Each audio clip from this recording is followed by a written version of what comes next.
पंडित जी, मैं यहाँ पे जो देख रहा हूँ, यहाँ पे घंटियाँ काफ़ी सारी दिख रही हैं, तो कोई ऐसी मान्यता है यहाँ पे कि घंटी काफ़ी सारी देख रहा हूँ मैं यहाँ पे? देखो, घंटियां जो है भगवान विष्णु के जो वाहक हैं, गरुड़ जी हैं, उनको बहुत प्रिय है।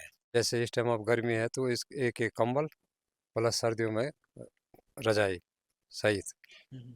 ये सुविधा है। बाकी होटल है यहाँ पे खाने के लिए। जो ऐसे भी कोई आता है तो बोलते हैं कि भाई हमारे को इतनी व्यवस्था कर दो, हम बड़ बोल देते हैं किसी भी लाला को। वैसे तो रोज ही यहाँ पर भीड़ रहती है, लेकिन विशेष कार्यक्रम जो होता है वो 2 गते बैसाख को होता है। बहुत बड़ा भव्य मेला यहाँ पर लगता है। और देश विदेश से भी लोग यहाँ पर आते हैं। ये कोट ब्लॉक में पड़ता है। यहाँ से इसके बाईं तरफ बहुत सुंदर ये स्थान है। बाईं तरफ इसका हिमालय, दाएं तरफ गंगा जी है, पीछे की तरफ जो है व्यास मंदिर है, देवप्रयाग है। तो ये इसकी भव्यता जो है अपने आप में बहुत ही निराली है। हाँ। कोई 2 दिन के लिए, कोई 3 दिन के लिए भी ठहरते हैं। ये भी नहीं है कि एक ही दिन में आए, एक ही दिन में। जिसका मन करता है कि भाई यहाँ पर ठीक है, अच्छा है, रुक जाते हैं 2-3 दिन। जी। ये है। सोचिए, एक ऐसी जगह जहां हर घंटी सिर्फ धातु नहीं बल्कि किसी की पूरी हुई मनोकामना की आवाज है। उत्तराखंड की शांत वादियों में बसा एक मंदिर, एक ऐसा सिद्धपीठ जहां देवता आज भी अपने भक्तों की पुकार सुनते हैं। यहां कदम रखते ही आपको हजारों घंटियां दिखाई देती है, छोटी बड़ी पीतल की। हर एक घंटी के पीछे छुपी है एक कहानी, विश्वास की, इंतजार की और जीत की। मान्यता है कि जो भी सच्चे मन से यहाँ अपनी मनोकामना लिखकर अर्जी लगाता है, भगवान उसे जरूर पूरा करते हैं। और जब वो इच्छा पूरी हो जाती है तो भक्त यहाँ लौटकर एक घंटी चढ़ाते हैं। मंदिर में टंगी हजारों घंटियां, किसी की नौकरी की गुहार तो किसी के न्याय की पुकार। ये सिर्फ घंटी नहीं बल्कि आस्था के जीवित प्रमाण हैं। और प्रसाद में चढ़ाई जाती है गुड़ की भेली, जिसकी मिठास भक्तों के विश्वास को और गहरा बना देती है। कहा जाता है यहाँ सिर्फ दर्शन मात्र से ही मनोकामनाएं पूर्ण हो जाती हैं। एक अदृश्य शक्ति जो हर दिल की आवाज सुनती है। तो अगर कभी आप भी जीवन के किसी मोड़ पर खड़े हों, जहां उम्मीद धुंधली पड़ने लगे, तो एक बार जरूर आइए इस मंदिर में, क्योंकि यहाँ हर घंटी बजती नहीं बल्कि कहती है, विश्वास रखो, चमत्कार आज भी होते हैं। साथियों नमस्कार, आज मैं हूँ कोट ब्लॉक पौड़ी गढ़वाल के डांडा नगराजा मंदिर में। और इस मंदिर के बारे में मान्यता ये है कि इस सिद्धपीठ के संबंध में ये मान्यता है कि ग्राम लसेरा के तल्ला लसेरा में गुमाल जाति के लोग रहते थे और उनके सरपंच के घर में एक गाय थी जो अन्य पशुओं के साथ मंदिर के निकट जाती थी चारागाह में। और जब वो दूध देने योग्य हुई तो घर में उसने दूध नहीं दिया, तो कई दिनों बाद उसके जो मालिक थे गाय के, वो वहाँ पर गए और उन्होंने देखा कि वो एक पत्थर पर दूध गिराती है और वहाँ पे नाग आकर रोजाना उस दूध को पीता है और लुप्त हो जाता है। तो मुखिया ने उस पत्थर को तोड़ा और गाय को घर पे बांध दिया, जिसके परिणाम स्वरूप ये हुआ कि उस जाति का पूर्ण रूप से इस स्थान से विस्थापन हो गया। देश के कोने कोने से जो श्रद्धालु हैं वो मनोकामना पूर्ति के लिए यहाँ पे आते हैं और उनकी मनोकामना यहाँ पे पूर्ण होती है। इस मंदिर के पुजारी ग्राम सिलसू के देशपाल परिवार के लोग हैं और आस्था एवं अध्यात्म का केंद्र होने के साथ साथ ये पर्यटकों के आकर्षण का भी मुख्य केंद्र है। अब यहाँ पर हम कुछ श्रद्धालु आए हुए हैं और मंदिर के जो पुजारी हैं उनसे बात करेंगे और जानेंगे कि क्या इस विशेष महत्व है स्थान का।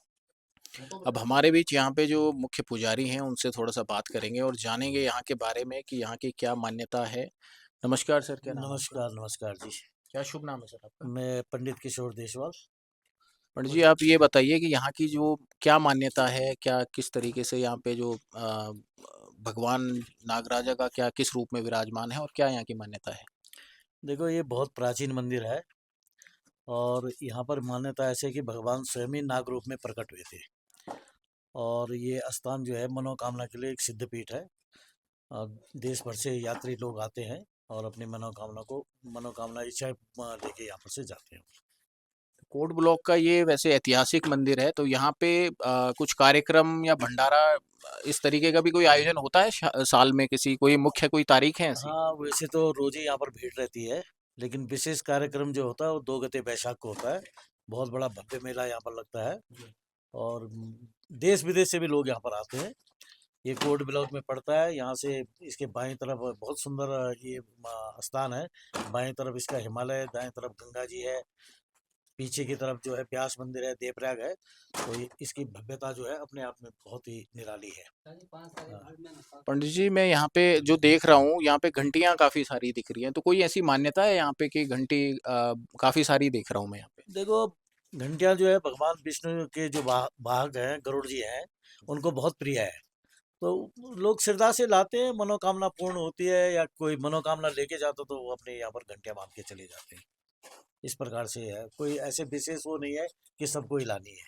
कोई भी ला सकता है, जिसकी श्रद्धा है वो ला सकता है घंटियाँ। अभी मैं यहाँ पे एक बोर्ड देख रहा था जिसपे गाय के दूध की और शिला की कोई कहानी है, तो हाँ। थोड़ा सा उस पे आप थोड़ा सा प्रकाश डालिए कि किस तरीके का था वो, क्या? देखो, वो तो एक बहुत लंबी कहानी है और उसके बारे में हम लोग कुछ ज़्यादा बोलते नहीं है, क्योंकि थोड़ा सा उसमें अ, कोई लोग कहते हैं किंवदंती है, कोई कुछ कहता, तो इस बारे में बोलना ज़्यादा ठीक नहीं है। लेकिन यहाँ पर भगवान नारायण की पूजा होती है और लोग अपनी मनोकामना लेके आते हैं, उनकी मनोकामना पूर्ण होती है। यही है वैसे। इस मंदिर में अनेक जगहों से, पूरे देश से लगभग श्रद्धालु आते हैं, तो इसको देखते हुए इस मंदिर में यहाँ पे रुकने की भी व्यवस्था है। अगर कोई श्रद्धालु यहाँ पे रुकना चाहता है, कोई दूर से आता है, तो यहाँ पे हैं जो व्यवस्था को मैनेज करते हैं, उनसे बात करते हैं। जी सर, क्या नाम है सर आपका? शीशपाल सिंह रावत। थोड़ा सा सर बताइए, यहाँ पे जैसे श्रद्धालु आएंगे तो उनके रुकने की क्या क्या व्यवस्था है, कैसा है? व्यवस्था में ये है कि हमने जो ये रूम बनाए हुए हैं उसमें डबल बेड लगे हुए हैं जी।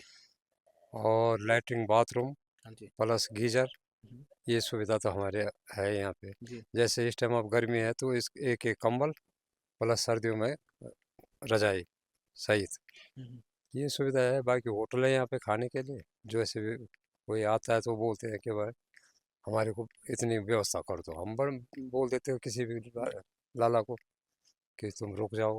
वैसे अदरवाइज रुकते कम है, लेकिन जैसे बाहर लॉज है इसके बराबर खुला रहता है 24 घंटे से मतलब। तो यहाँ पे रुकने की व्यवस्था है, जो क्या शुल्क है उसका उसका रुकने का? 500 रुपये का शुल्क है एक कमरे का? एक कमरे का। जी। एक नाइट का समझ हाँ लो। जी, हाँ जी, हाँ जी। नाइट का क्या है, अगर लोग 2 बजे आ जाते हैं सुबह, अपना उठ के उन्होंने अपना नहाए धोए पूजा पाठ की, 10 बजे 8 बजे अपना चल दिए। कोई 2 दिन के लिए, कोई 3 दिन के लिए भी ठहरते हैं। ये भी नहीं है कि एक ही दिन में आए, एक ही दिन में। जिसका मन करता है कि भाई यहाँ पर ठीक है, अच्छा है, रुक जाते हैं 2-3 दिन। जी। ये है। तो ये थे हमारे शिवपाल सिंह रावत जी, जो यहाँ पे व्यवस्था को देखते हैं, और आप जब भी यहाँ पे आएंगे दर्शन करने, तो आप इनसे संपर्क कर सकते हैं। तो ये यहाँ पे व्यवस्था देखते हैं रुकने की, और यहाँ पे आसपास ही होटल भी हैं खाने के, जो यहाँ पे श्रद्धालुओं को किसी भी तरीके की वैसे कोई कमी नहीं है, क्योंकि सड़क से ज़्यादा नहीं है, 200-300 मीटर की चढ़ाई पर ही है, और बहुत ही अच्छा सिद्ध पीठ है। आप एक बार यहाँ पे ज़रूर आइए।